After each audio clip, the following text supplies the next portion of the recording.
Happy snow day, friends. I mentioned that if this happened today, I would read you the last couple chapters of Lions at Lunchtime since we missed a lot of our story this week because of our snow days. So we are on chapter 8.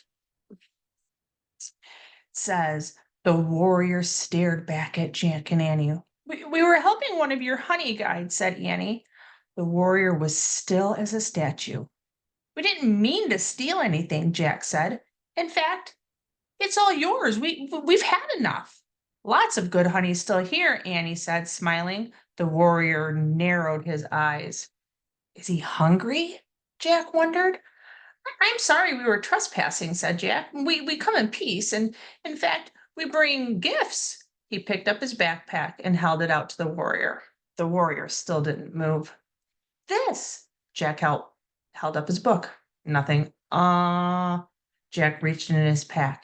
He pulled out the big jar of peanut butter. Peanut butter! He pulled out a loaf of bread. Bread? Hey, how about a peanut butter and honey sandwich? Yum, Annie said, watching the warrior. The warrior stared at the food. We'll show you, said Jack. As Jack unwrapped the bread, his hands shook.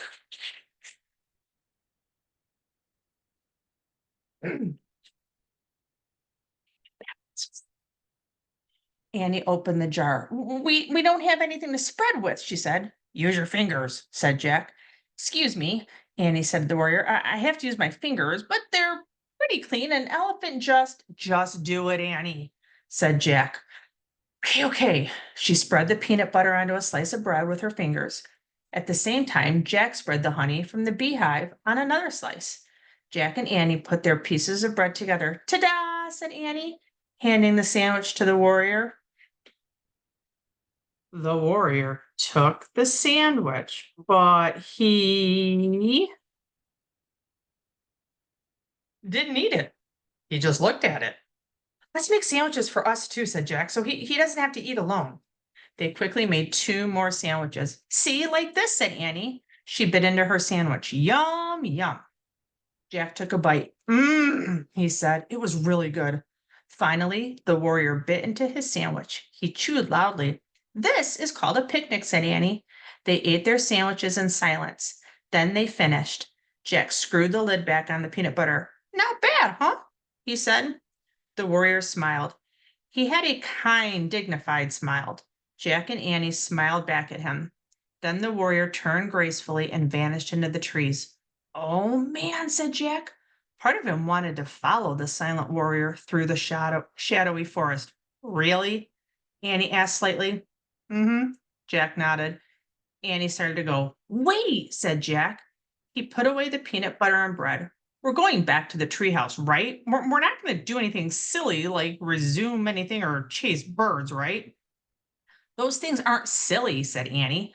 Don't forget that the bird gave us the answer to the riddle. Oh, right, said Jack. He looked at the little honey guide. She was on the ground, pecking at the honeycomb. Thanks, Jack said to the bird. Have a good feast, said Annie. Jack put on his pack. Then he and Annie started out of the forest. When they passed the pond, they saw the elephant still splashing in the water. He lifted his trunk. He seemed to be waving at them. See ya, Annie shouted, waving back. They rounded the bend in the river, then started through the tall grass. As they walked back toward the treehouse, they saw the wildebeests in the distance. There were still some crossing the river. They saw a family of zebras grazing together. They saw a lone giraffe walking from tree to tree, eating the leaves. And then they saw a bunch of lions sleeping in the shade of a tree, the same tree that had the treehouse in it. Oops, said Annie. Jack's heart gave a jump. So there they are, he said.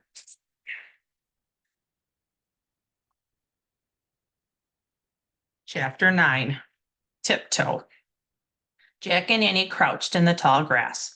There was a big lion, 3 lionesses, and a bunch of cubs. I think they're sleeping, whispered Annie. Yeah, said Jack. But for how long? He pulled the Africa book from his pack and opened it. He found a picture of lions sleeping under a tree. He read in a whispery voice. After a pride of lions have eaten, they rest for a few hours. The other, well, what did they have for lunch? Annie broke in. Don't ask, said Jack. He kept reading. Sensing that the lions are not hunting at that moment, the other animals graze nearby. If they can graze, then we're safe, said Annie. She stared at the stand. Wait! Jack pulled her down. Not so fast. He peered around. The words in the book seemed true. The zebras and giraffes didn't seem bothered by the lions at all. They might be safe, but I'm not sure about us, said Jack. We need a plan. What if we wait until they leave, said Annie. Well, that could take hours, said Jack. Plus, they might be hungry again by then. Oh, right, said Annie. So here's the plan. We tiptoe, said Jack. Tiptoe? Yeah, that's your whole plan, said Annie. Yeah. Tiptoe to the rope ladder very quietly. Oh, great plan, Annie teased. Just do it, said Jack. He stood up slowly. Annie stood with him. They began tiptoeing through the grass very slowly. The lion flicked his tail. Jack and Annie froze. When his tail was still again, they moved again. Suddenly, a high pitched laughter split the air.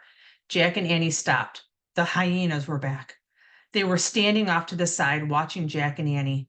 Jack and Annie made silent monster faces and shook their fists, but the hyenas only laughed some more. The big lion stirred lazily. He opened his golden eyes. Jack felt the hair rise on the back of his neck, but he didn't move an inch.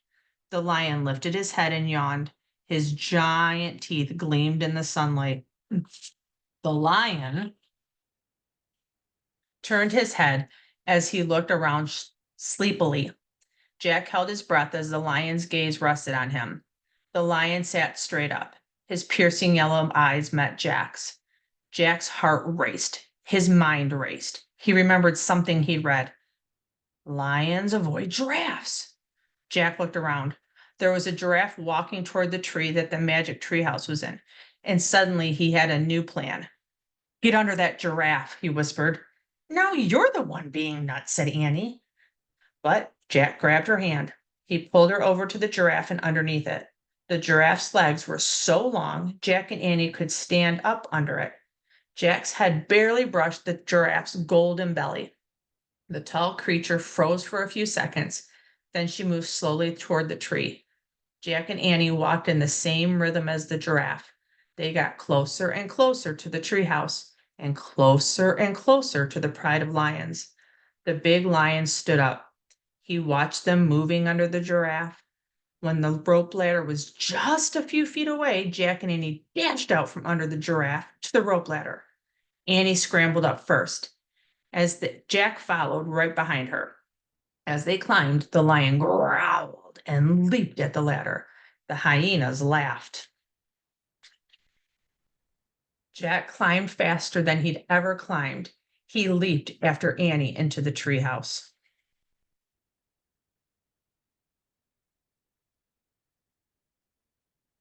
Annie had already unrolled the scroll. The riddle was gone. In its place was one shimmering word, honey.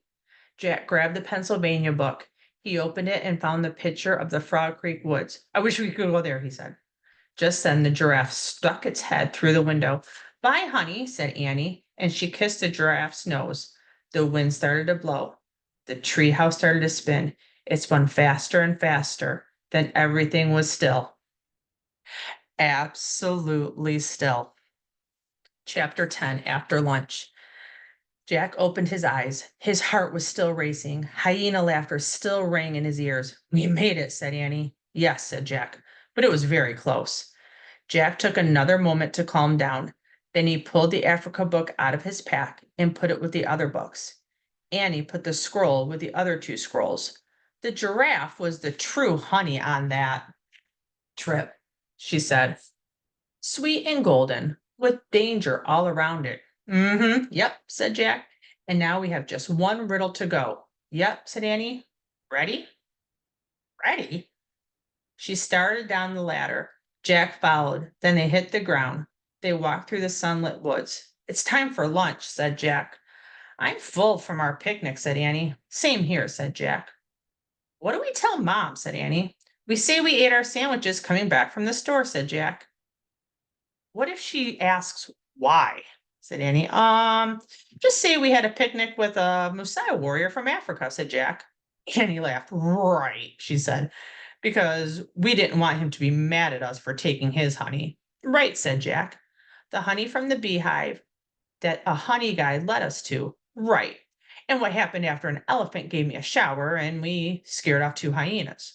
Right. And after you fell into a mud hole because you were helping a million wildebeest migrate across the river. Right, said Annie. And all that was before a giraffe saved us from a lion. Right, said Jack.